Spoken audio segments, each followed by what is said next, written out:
Bonjour à tous, on se retrouve aujourd'hui pour aborder le sujet du couchage du chien lors d'un bivouac hivernal. Donc, avant de déterminer ce qu'on va emmener en bivouac pour le chien, pour le couchage, on va déjà voir un certain nombre de critères. Déjà, l'âge du chien. Il faut savoir qu'un jeune chien ou un chien plus âgé va avoir beaucoup plus de mal à garder la chaleur en milieu froid. Donc ça, c'est vraiment des critères à tenir compte lorsqu'on va prévoir un bivouac. Le deuxième point, ça va être bien entendu la race du chien qui est très importante et qui va vraiment déterminer la résistance au froid. Donc, il est évident qu'un chien avec un poil long et très dense va avoir beaucoup plus de capacité à résister au froid qu'un chien avec un poil ras et court. Troisième point, quel est le mode de vie du chien? Est-ce qu'il est habitué à passer de longues heures en extérieur en journée? Est-ce que c'est plutôt une petite balade d'1 heure quotidienne? Donc ça va être le premier point. Le deuxième, ça va être à quel endroit il dort? Est-ce que c'est un chien qui est habitué à dormir en extérieur, parfois par des températures négatives?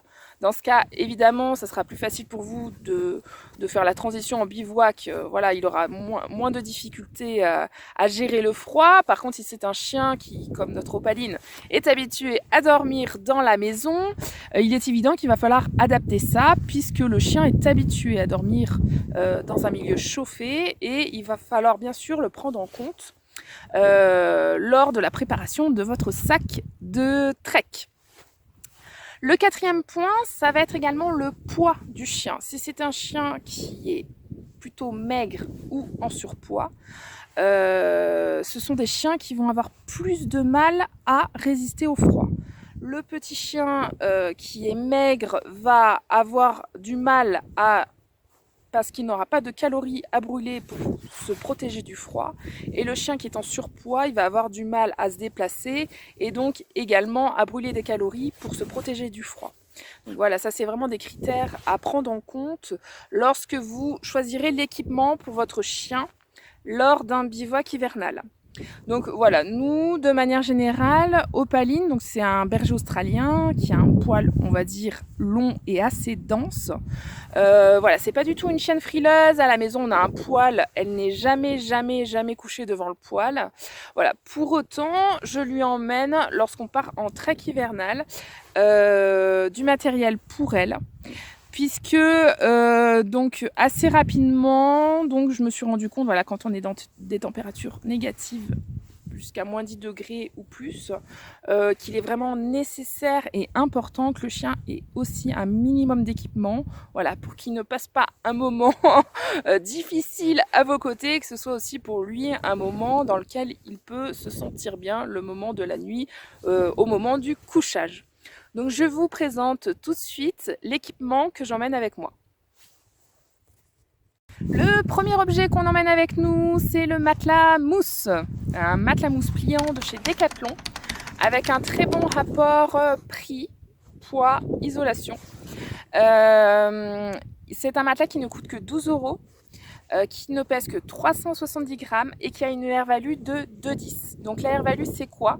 C'est la capacité du matelas en fait à conserver ou à éviter que la chaleur ne s'échappe de votre corps.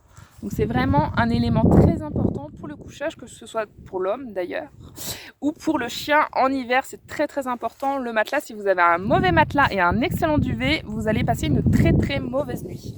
Donc l'intérêt de ce matelas, c'est qu'on peut le plier donc en deux pour le chien, puisqu'il n'a pas besoin de toute la longueur comme nous. Et vous allez donc doubler la air-value. Donc là, vu que les air-value se cumulent, vous allez obtenir en le pliant une air-value de 4,2. Donc c'est vraiment top pour l'hiver.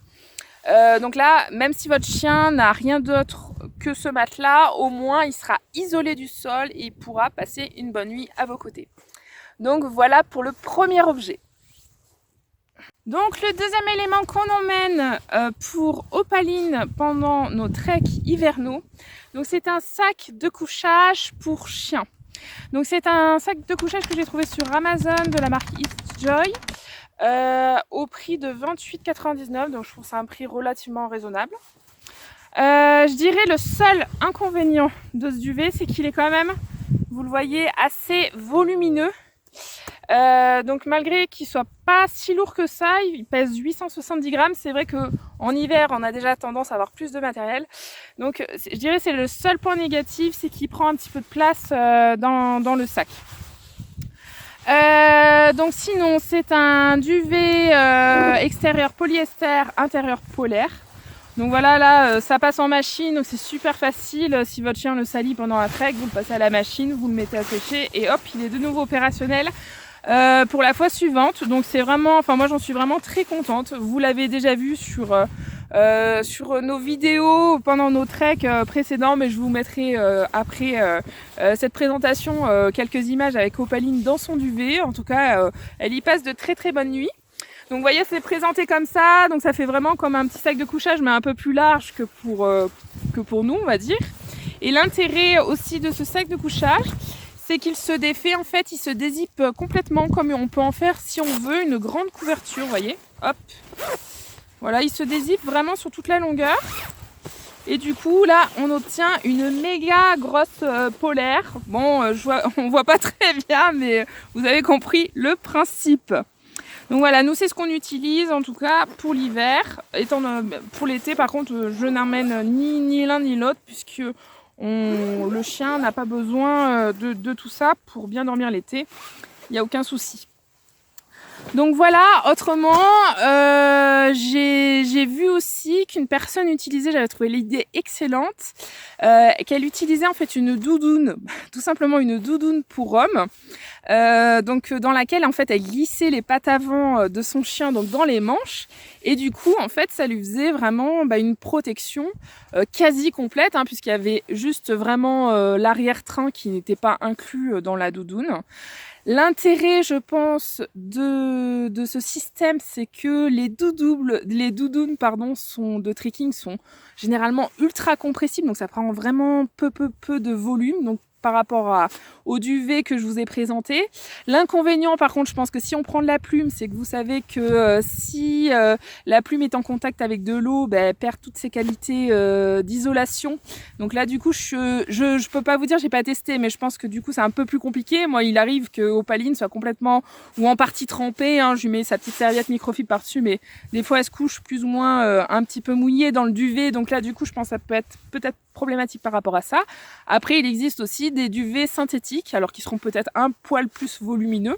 Mais du coup, je me dis, ça peut être aussi un bon compromis pour faire un couchage, système D pour votre chien pour l'hiver. Donc c'est pour ça, j'avais trouvé cette idée vraiment très très bonne. Donc je vous la partage du coup aujourd'hui en vidéo. Donc j'espère que cette petite vidéo vous aura plu et peut-être vous aura aidé et éclairé à faire vos choix pour choisir en tout cas le matériel adapté pour emmener votre petit loulou avec vous pendant vos bivouacs hivernaux. Je vous souhaite d'en profiter à fond et je vous dis à la prochaine.